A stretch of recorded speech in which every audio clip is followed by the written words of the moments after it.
Dawn breaks over central Italy, May 18, 1944. A small patrol of Polish soldiers picks its way through rubble that was once a monastery. Shattered stone crunches beneath their boots. The smell of cordite hangs thick in the morning air. They expect German machine guns to open up at any moment. They find only silence. One soldier carries a regimental pennant. He climbs to the highest point of the ruins and raises it over the wreckage. For 4 months, this mountain has swallowed armies whole: American, British, Indian, New Zealand, French, Moroccan. Tens of thousands of men have bled and died trying to reach this summit. Now Polish soldiers stand where so many others fell. But how did it come to this?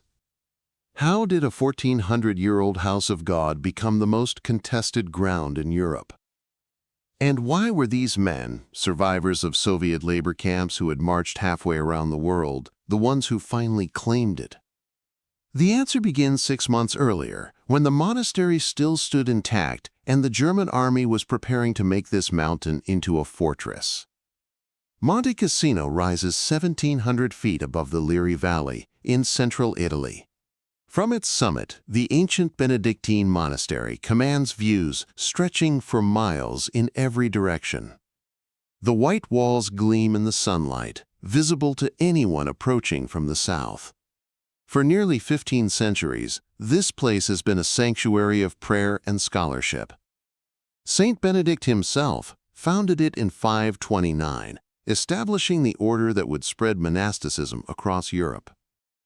The library holds 80,000 volumes, 800 papal documents, priceless illuminated manuscripts dating back over 1,000 years. But in the autumn of 1943, the monastery's strategic value far outweighs its spiritual significance. The Liri Valley below is the only viable route for an armored advance toward Rome. Highway 6, the ancient Via Casalina, runs directly through the town of Cassino at the mountain's base. Any army seeking to capture the Italian capital must pass through this valley. And anyone holding Monte Cassino can see every vehicle, every troop movement, every attempt to advance. Field Marshal Albert Kesselring understands this perfectly. The German commander in Italy is a former Luftwaffe officer who has transformed himself into a master of defensive warfare. As Allied forces push north from their landings at Salerno, Kesselring constructs a series of defensive lines across the Italian peninsula. The strongest of these is the Gustav Line, stretching 100 miles from the Tyrrhenian Sea to the Adriatic, exploiting every river, every ridge, every mountain that nature provides. Monte Cassino is the linchpin. German engineers fortify every approach. Bunkers are carved into the mountainside. Gun pits command the valleys below. Minefields carpet the slopes. The Rapido and Gararegliano rivers, swollen with winter rain, form natural moats before the German positions. Kesselring floods additional areas by demolishing irrigation channels. The terrain becomes a defender's paradise and an attacker's nightmare. But the monastery itself presents a dilemma.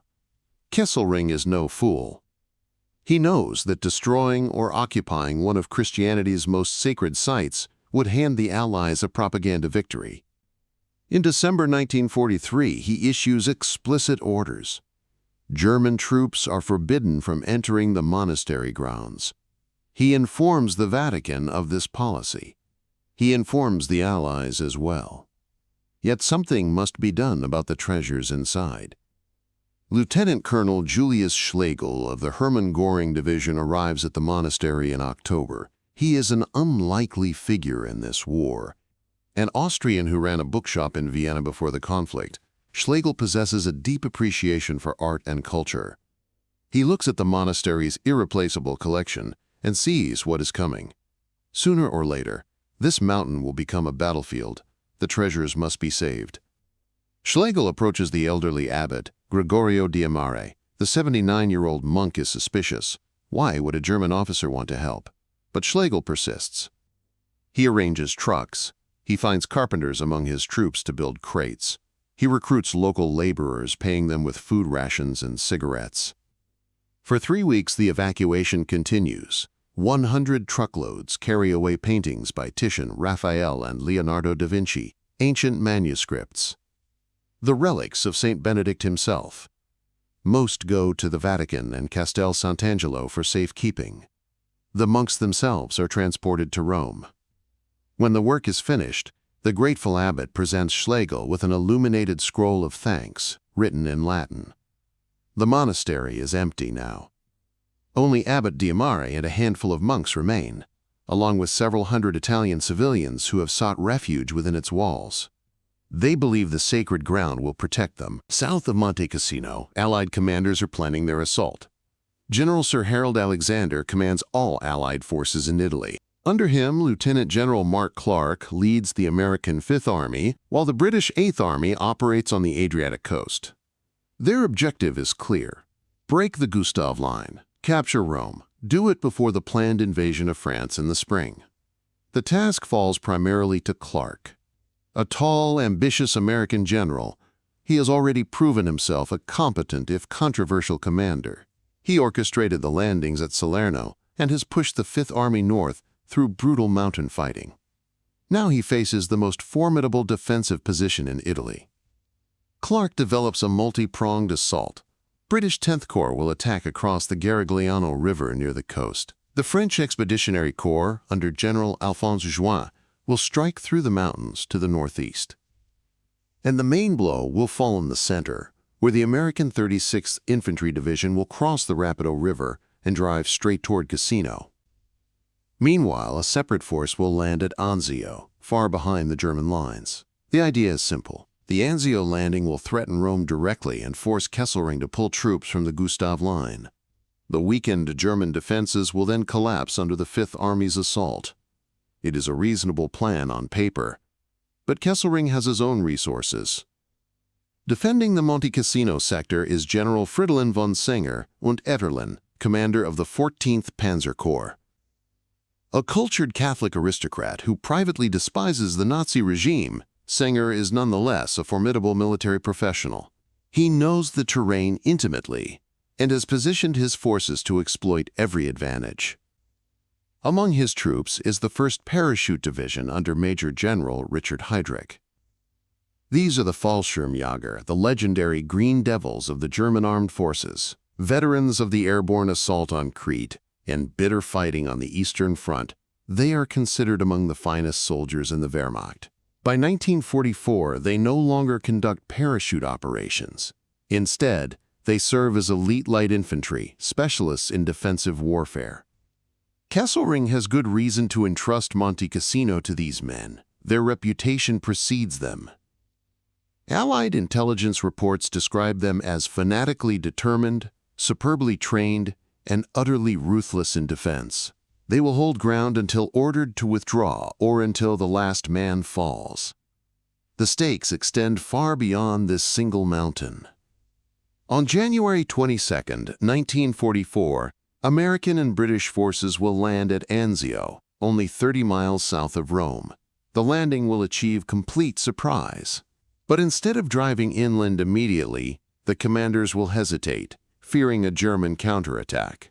That hesitation will cost them everything. Within days, Kesselring will surround the beachhead with enough troops to contain it. The Anzio force will be trapped, unable to advance, unable to retreat, dependent entirely on the Fifth Army breaking through at Cassino to relieve them. Everything now depends on the Gustav Line. Winston Churchill has championed the Italian campaign as an attack on the soft underbelly of Axis Europe. Monte Cassino will prove him catastrophically wrong. The underbelly is not soft at all. It is mountainous, rain-soaked, and defended by some of the best soldiers Germany possesses. The Allies approach this battle with confidence. They have overwhelming superiority in aircraft, artillery, and tanks. They have fresh troops rotating in from North Africa and Britain. They believe they can crack the Gustav Line in a matter of weeks. They are wrong. What follows will become one of the bloodiest, most controversial battles of the entire war. 4 major assaults over 4 months, 55,000 Allied casualties, 20,000 German, a 1,400-year-old monastery reduced to rubble, and Decisions made under pressure that will haunt the men who made them for the rest of their lives. As January 1944 begins, the forces gather in the valleys below Monte Cassino. British and American divisions take their positions along the Garigliano and Rapido rivers. French colonial troops, including Moroccan mountain fighters, prepare for their role in the mountains. German paratroopers check their weapons and study the approaches they will defend. The monastery watches in silence from above. Clark later wrote that the battle for Cassino was the most grueling, the most harrowing, and in one respect the most tragic of any phase of the war in Italy. He could not have known how prophetic those words would prove. On January 17, 1944, British 10th Corps begins crossing the Garigliano River near the coast. The first Battle of Monte Cassino has begun. The British crossing of the Garigliano achieves initial success. German defenders of the 94th Infantry Division are pushed back from their positions along the coast. For a moment, it appears the Gustav Line might crack. General von Senger grows alarmed. He requests immediate reinforcements from Kesselring. The reserves arrive within days.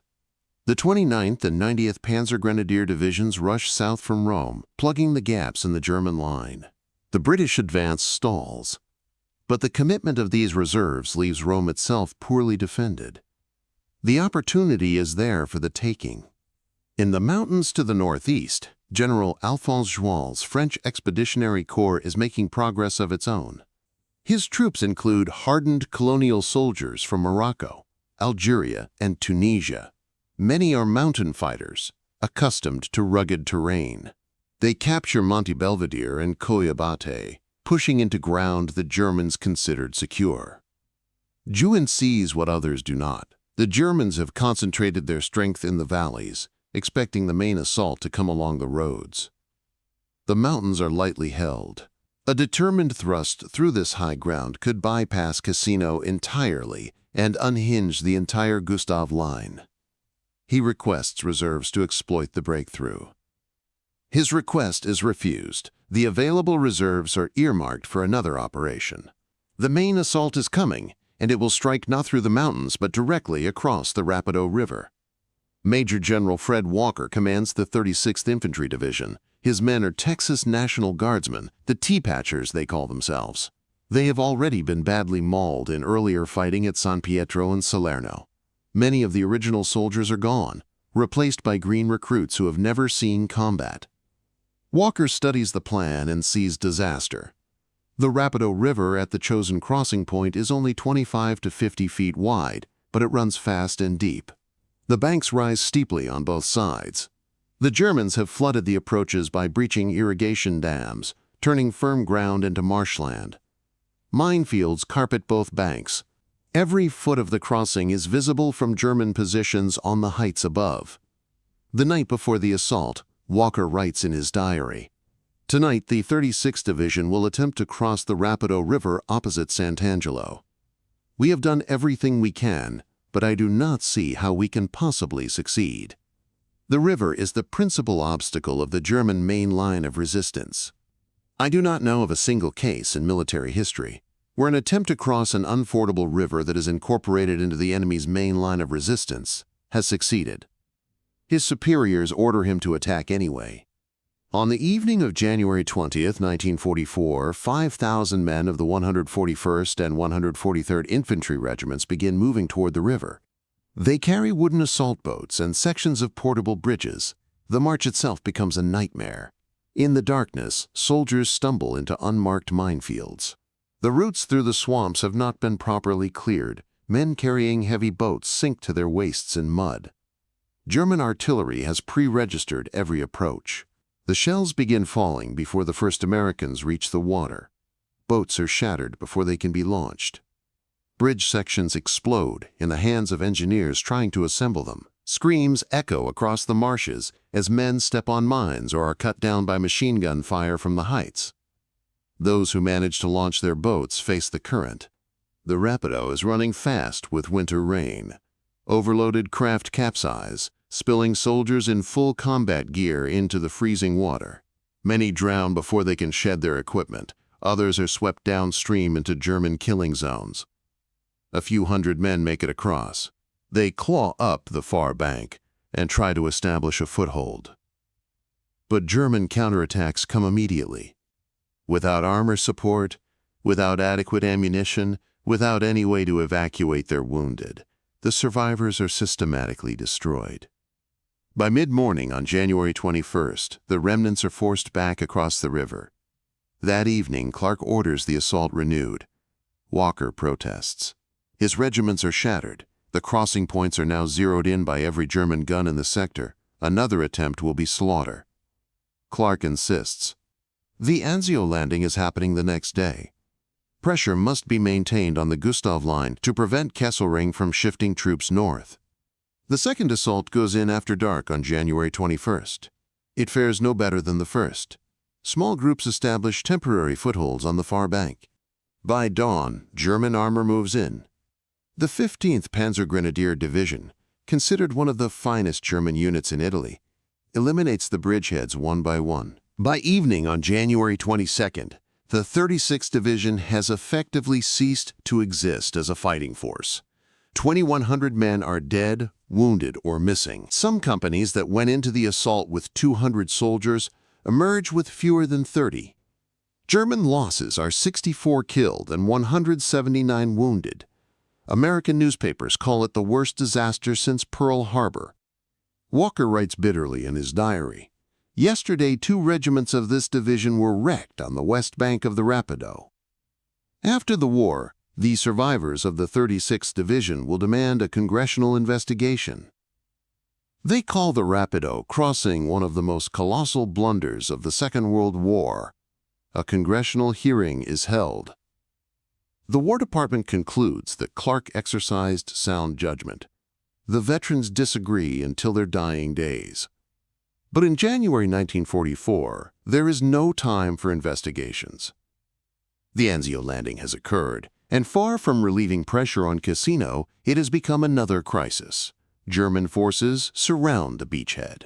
Instead of Anzio rescuing the Fifth Army, the Fifth Army must now rescue Anzio. The attacks continue through early February. The 34th Infantry Division pushes into the mountains north of Cassino, fighting toward the monastery from above. French and American troops inch forward through terrain that seems designed by nature for defense. Every ridge captured reveals another ridge behind it. Every strong point overcome is replaced by 3 more. And always, the monastery watches from above. Allied soldiers become convinced that German observers are directing artillery fire from inside those ancient walls. Every shell that lands seems too accurate to be coincidence. The monastery becomes an obsession, a malevolent presence that must be destroyed. New Zealand General Bernard Freyberg arrives to take command of fresh divisions. A legendary hero of the First World War, Freyberg is aggressive and determined. He insists that the monastery must be bombed. He believes German troops are using it as an observation post. Until it is destroyed, no assault can succeed. General Clark is not convinced. Intelligence reports are ambiguous. Some reconnaissance flights report seeing Germans inside. Others see nothing. Clark believes the monastery is empty of soldiers. He argues that bombing it will only create rubble that the Germans can use for cover. But Freyberg is insistent. He threatens to withdraw his New Zealand troops unless the monastery is destroyed. The political implications are serious. Alexander, the overall Allied commander, faces a choice between military judgment and coalition politics. Alexander chooses politics. He orders the bombing. Clark demands the order in writing to protect himself from future blame. On the morning of February 15, 1944, 142 B-17 Flying Fortress bombers appear over Monte Cassino. They are followed by 47 B-25 Mitchells and 40 B-26 Marauders. In wave after wave, they release their payloads. 1,150 tons of high explosives and incendiary bombs strike the monastery. Allied soldiers in the valleys below cheer as they watch the explosions. War correspondents describe the spectacle in enthusiastic dispatches. Finally, the hated building is being destroyed. French General Juin watches in silence. No, they will never get anywhere this way. Inside the monastery, there are no German soldiers, only monks, Italian civilians seeking refuge, and the wounded. 230 people die in the bombing. Among the survivors is Abbot Diamare, who emerges from the deep vaults where he is sheltered. On February 17th, he leads the remaining refugees down the mountain, reciting the rosary as they walk. The Vatican is outraged. Cardinal Secretary of State Luigi Maglione calls the bombing a colossal blunder, a piece of gross stupidity. Kesselring seizes on the propaganda opportunity. He broadcasts statements condemning the Allies as cultural barbarians, destroyers of sacred heritage, murderers of civilians. And then his paratroopers move into the ruins. The bombing has transformed the monastery into a perfect defensive position. The rubble provides cover that the intact building never could. Shell craters become fighting positions. Collapsed walls form barricades. The 1st Parachute Division, which had honored Kesselring's order to stay outside the monastery, now occupies it with his full blessing. The ground assault that follows the bombing fails completely. The 4th Indian Division and 2nd New Zealand Division attack without adequate preparation. They had expected the bombing to precede their assault by hours, giving the Germans no time to recover. Instead, poor coordination means the infantry goes in nearly 2 days later. The Maori Battalion of the New Zealand Division briefly captures the railway station in Cassino Town. But German counterattacks, supported by tanks, drive them back. 150 Maori soldiers are killed, wounded, or captured in the failed assault. The Second Battle of Monte Cassino ends in bloody stalemate. The Allies have destroyed a 1,400-year-old sanctuary. They have killed hundreds of civilians. They have handed the Germans a propaganda victory and given them a stronger defensive position than they had before. And the road to Rome remains closed. March brings rain and mud and another assault. The Allied commanders develop a new plan. If the monastery cannot be taken from below, perhaps the town of Cassino itself can be seized and the German positions bypassed. A massive bombardment will flatten what remains of the town, burying the defenders in rubble. Then New Zealand and Indian troops will sweep through and capture the heights beyond. On the morning of March 15th, 775 Allied bombers appear over Cassino. They drop 1,250 tons of bombs on the town below. 746 artillery pieces add their fire, pounding the German positions for 3 hours. When the bombardment lifts, the town of Cassino has ceased to exist. Buildings that have stood for centuries are reduced to heaps of broken stone. Streets disappear beneath mountains of debris. Of the town's pre-war population of 20,000, more than 2,000 will die during the course of the campaign. The New Zealand Division advances into the ruins. They expect shattered defenders, dazed survivors stumbling from the wreckage. Instead, they find the German paratroopers emerging from deep bunkers and steel shelters, weapons ready, positions intact. The Fallschirmjäger have survived the greatest aerial bombardment of the campaign, with their fighting strength largely preserved. The rubble that was supposed to bury them now works in their favor. Tanks cannot navigate the debris. Streets have become impassable canyons of broken masonry. The fighting becomes a house-to-house, room-to-room struggle through a landscape of destruction. New Zealand troops capture the railway station and Castle Hill, a dominating feature overlooking the town, but the German paratroopers hold firm in the center. Some buildings are occupied by both sides simultaneously, Germans on one floor and New Zealanders on another, fighting through walls and stairwells. Above the town, the 4th Indian Division launches its own assault toward the monastery. Among the attackers are the Gurkhas of the 1st Battalion, 9th Gurkha Rifles. These Nepalese soldiers have earned a fearsome reputation across multiple theaters of war. Skilled in mountain warfare and close combat, they carry their traditional curved knives alongside modern weapons. A single company under Captain M.R. Drinkle pushes through the confusion of battle and captures Point 435, a rocky outcrop the soldiers call Hangman's Hill. It lies only 250 meters from the monastery ruins, the closest any Allied troops have come. The rest of the battalion fights through to join them. By nightfall, Several hundred Gurkhas occupy this isolated position, looking up at the shattered walls of the monastery above. But they are cut off. German counterattacks seal the routes behind them. The paratroopers control the slopes between Hangman's Hill and the Allied lines below. Supplies cannot get through.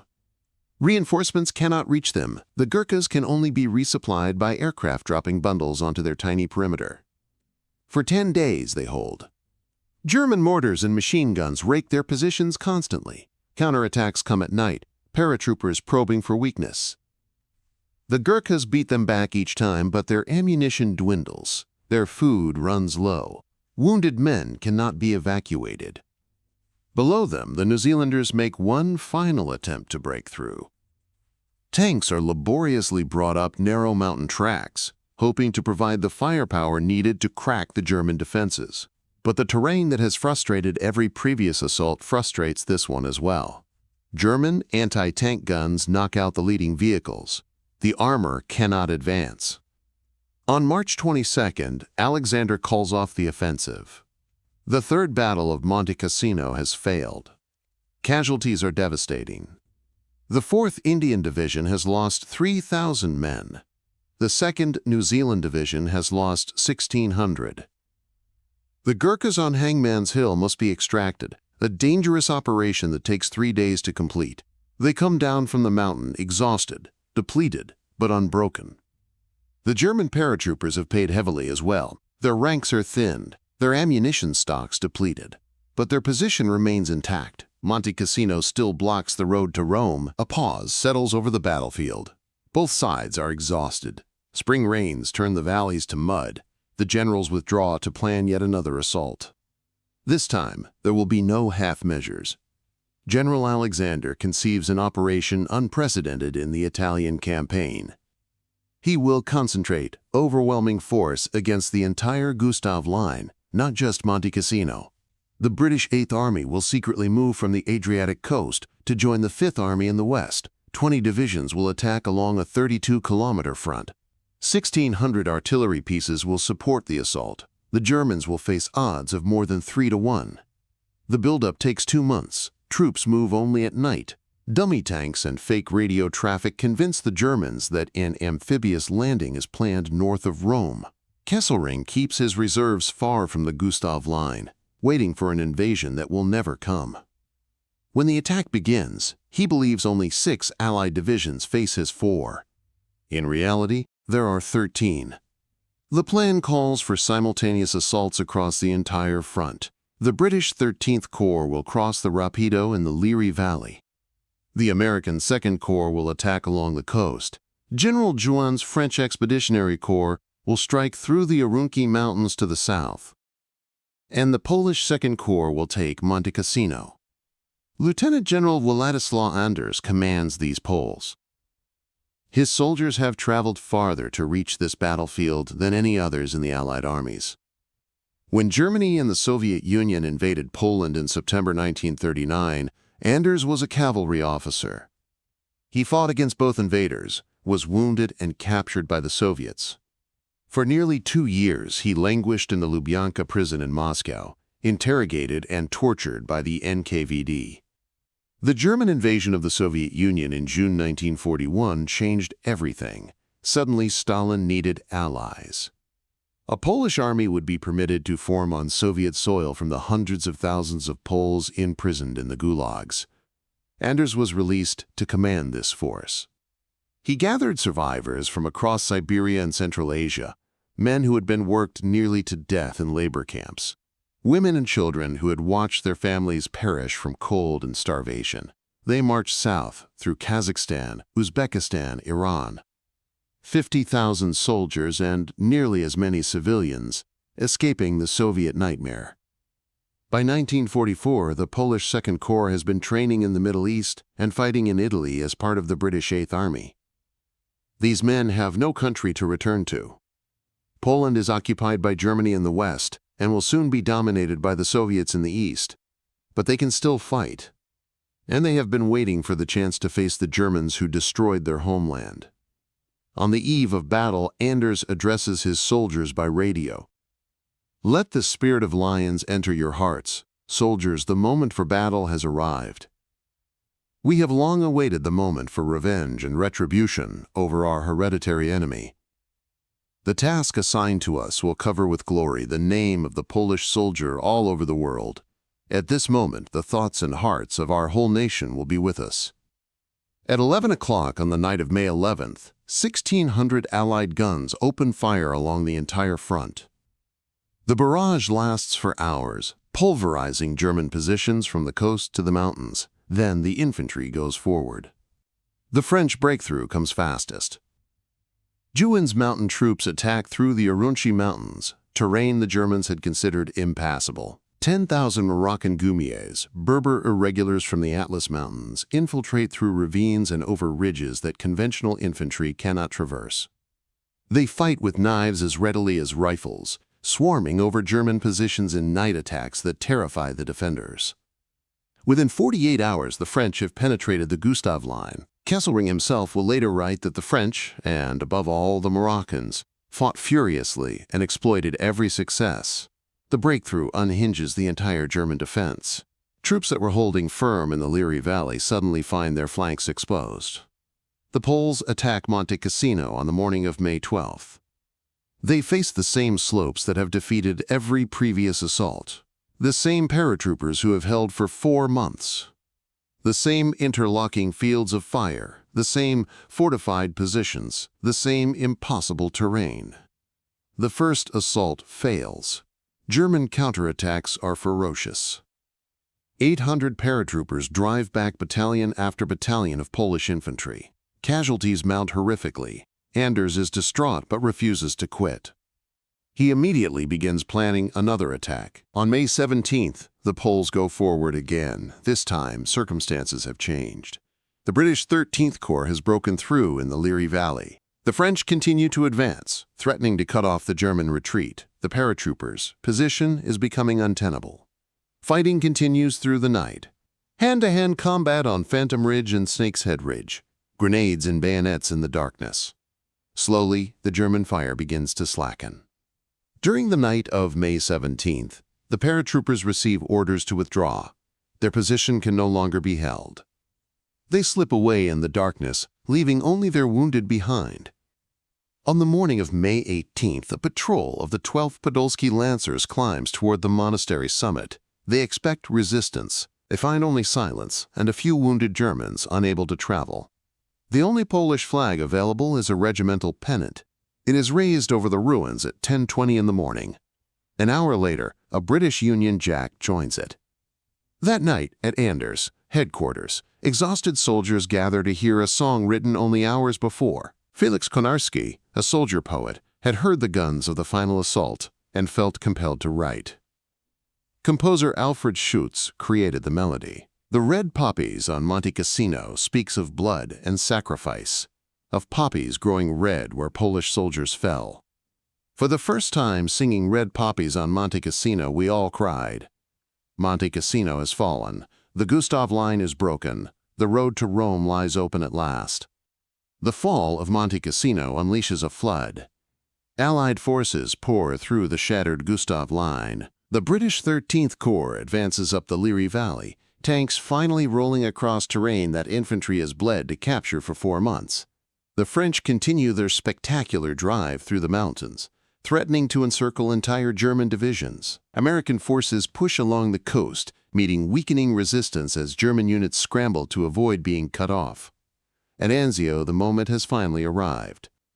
Major General Lucien Truscott commands the 6th Corps, which has been trapped in the beachhead since January. For 4 months, his men have endured constant shelling, repeated German counterattacks, and the grinding misery of static warfare. Now Kesselring has committed his reserves to the Cassino sector. The German 14th Army surrounding Anzio has no armored divisions available. The 26th Panzer Division is still in transit from north of Rome, held back to counter an amphibious landing that the Allies faked but never intended. On May 23rd, Truscott launches a 2-pronged assault out of the beachhead. 3 American and 2 British divisions smash through German lines that have held since winter. Within 2 days, the 6th Corps is driving eastward toward Valmontone. a village sitting astride Highway 6. If Truscott's forces can reach it, they will cut the main line of retreat for the German 10th Army fleeing from Cassino. Alexander's plan is working. The German armies in Italy face annihilation. Caught between the forces advancing from Cassino and those breaking out from Anzio, they will be trapped and destroyed south of Rome. The Italian campaign could effectively end in a single stroke. By May 25th, Truscott's lead elements are within striking distance of Valmontone. German defenses are crumbling. The 10th Army is retreating in disorder, its units streaming north along Highway 6. One more push will close the trap. Then General Clark makes his decision. On May 26th, Clark orders Truscott to change direction. Instead of continuing toward Valmontone to cut off the German retreat, most of the 6th Corps will turn northwest toward Rome. Only a single division will maintain the drive on Highway 6. Truscott is stunned. He protests vigorously. The German army is within their grasp. Another day or two, and they can destroy it entirely. But Clark is adamant. The orders stand. Clark's stated reasons involve concerns about German counterattacks and alternative escape routes for the enemy. But his deeper motivation is clear to everyone around him. He wants American troops to capture Rome before the British can claim any share of the glory. The fall of the First Axis capital will be an American triumph, and Mark Clark intends to lead the victory parade. The single division left to pursue the Valmontone objective cannot accomplish alone what the entire Corps might have achieved together. German forces recognize the reduced threat and stiffen their resistance. The trap that was closing on the 10th Army never shuts completely. 7 divisions of the German 10th Army escape through the gap. They retreat northward in reasonably good order, crossing the Tiber River and establishing new defensive positions. Within weeks, they will link up with the 14th Army to form a continuous line once again. The Gothic line, running across Italy north of Florence, will hold the Allies for another brutal winter of fighting. Truscott never forgives Clark. Years later, he writes in his memoirs that there has never been any doubt in his mind that had General Clark held loyally to General Alexander's instructions, the strategic objectives of Anzio would have been accomplished in full. To be first in Rome was a poor compensation for this lost opportunity. Historian Carlo Diaz is harsher still. He calls Clark's decision as militarily stupid as it was insubordinate. But on June 4, 1944, none of that matters to the cheering crowds. American troops enter Rome to rapturous celebration. Italians line the streets, throwing flowers, embracing soldiers, weeping with joy. The Eternal City, seat of the Roman Empire and heart of the Catholic Church, has been liberated. It is the first Axis capital to fall to Allied forces. Clark stages a triumphant entry. Photographs capture him striding through the city, accepting the adulation of the crowds. Headlines around the world proclaim the victory. For a few hours, Mark Clark is the most famous general in the Allied armies. His glory lasts exactly 2 days. On June 6, 1944, Allied forces land on the beaches of Normandy. Operation Overlord, the long-awaited invasion of France, instantly dominates every newspaper and radio broadcast on Earth. The fall of Rome is pushed to the back pages. The Italian campaign, which has consumed hundreds of thousands of lives and countless resources, becomes a secondary theater overnight. Clark's moment of triumph vanishes like morning fog. The cost of Monte Cassino defies easy comprehension.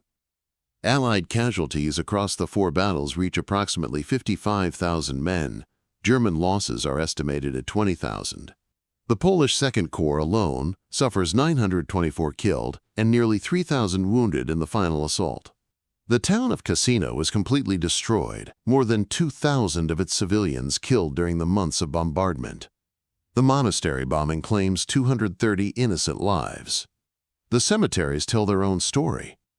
The Commonwealth War Graves Commission maintains a cemetery on the western outskirts of Cassino. British, New Zealand, Canadian, Indian, Australian, and South African soldiers lie there, along with Gurkhas from Nepal. Their headstones march in precise rows across the Italian hillside.